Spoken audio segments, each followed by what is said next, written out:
Chizuk from the Parsha, Erev Shabbos Kodesh, Parsha's Rai, Shabbos Rosh Chodesh El. In Chizuk lived a very famous Baldash, and his name was Arav Rebriven Karellenstein, Zeicher Tzadik Levruche. He gave many motivational speeches. He was very well known. Between 30 and 40 years ago, he was here in America. He needed a kidney transplant. He was here for a few months. They were looking for a good match.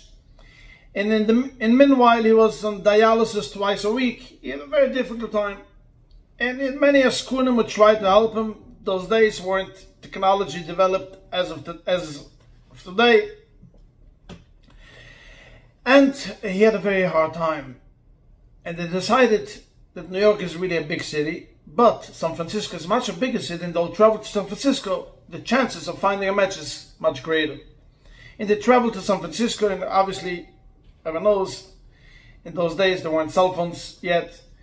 And they decided they'll come to San Francisco, they'll check in an hotel, and they'll call where they're staying. So if there's a match in New York or whatever, they'll be able to call them.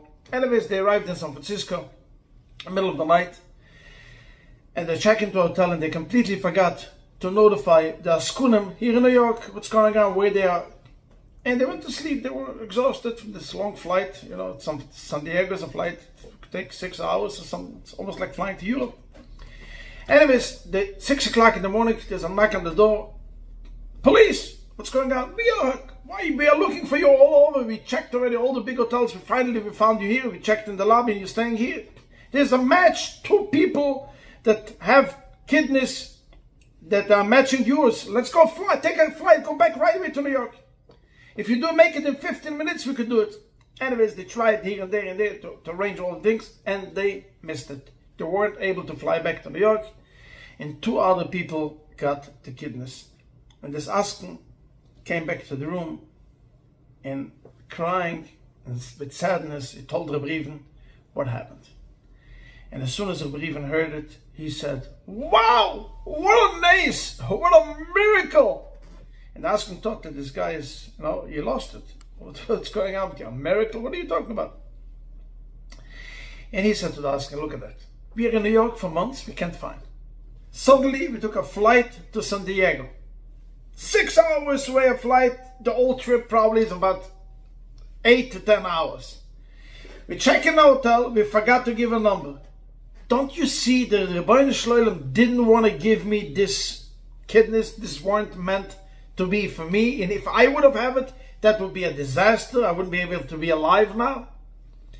In his simcha, in his dancing, he's calling up his wife and family to tell him what a big nace he had. Yeah, what a chesed from Hashem. I was safe today. We flew to San Francisco. In his simcha, dancing. The Asken thought this guy is not here. Anyways, they flew back a couple of hours later. They flew back a couple of days later. They flew back to New York, and they found a match. And Baruch Hashem, he lived 30 more years. He passed away, Tufshanai Dalet. He was an old man. He had a chesed of Hashem. And the other 2 people that got the kidneys didn't work out. Let's put it this way. Anyways, in this week's Parsha it says, "Ra'ai u'noichi noisneim." Ra'ai is translated see. You have to see. The choice is yours. You could see a brucha, and you could see a kluna. Rebbe Karellenstein is teaching us. You could look at it, the worst thing happened in life. Turned out it was the best thing that happened in life. But we are in our lives, in so many situations, we have exact same situation. We could look at it good, and we could look at it bad. And it's much easier to look at it bad. Shidduch didn't work out, the doctor didn't come back with the results that you expected, or etc, etc. You missed a flight, you missed a bus, or missed a train, the small things in life. We don't know. But one thing, Rebbe says, Ra'ai, if you want to see the good in everything, is Onoichi. Remember Onoichi Hashem Elokeinu. And if you see the Onoichi Hashem Elokeinu, then you will see good in every single day in life. Not easy, but we have to work on it. And let's hope we all should see good in life, and it should really be good, without Teures and without should be Chasudim Tovim, a gitten Zis Lechtig Chodesh, and a git gebencht Yom.